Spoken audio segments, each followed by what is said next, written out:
আমরা এই রাত্রে গভীর রাত অনেক রাত, এখন অনেক। প্রায় একটা ২টার দেড়টা কাছাকাছি। দেড়টা বাজে আর কি, দেড়টা।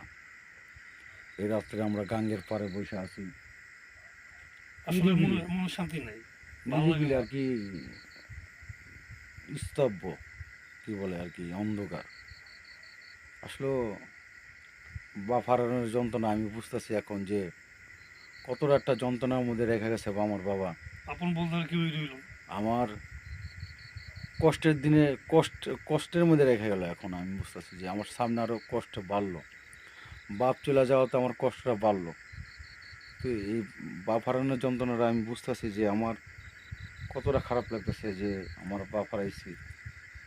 আমার বাপে এত যত্ন করে আমার মানুষ করছে, কিন্তু সে বাপের আমি নিজের হাতে মাটি দিছি। এটা একটা বড় ভাগ্যের ব্যাপার। জানি সবচেয়ে না বড় কথা, বাবার আমার এই নিজের যন্ত্রণা মাতৃভূমিতে যন্ত্রণা।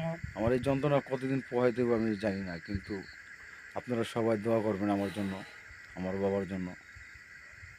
আর আপনাদের কাছে একটা রিকোয়েস্ট রইল যে আমার বাবা যদি কোনো অন্যায় করে থাকে, আমার বাবারে আপনারা দয়া করে মাফ করে দিবেন। প্লিজ, সবাই মাফ করে দিয়েন। আরেকটা কথা, আমার দ্বারা যদি আপনারা কষ্ট পাওয়া থাকেন, আমারও দয়া করে মাফ করে দিবেন। আমি আপনাদের মাঝে থাকতে চাই, ভালো হয়ে থাকতে চাই। আমার ভুল ত্রুটি হলে আমাকে ক্ষমা করে দিবেন। আসসালামু আলাইকুম। আসসালামু আলাইকুম।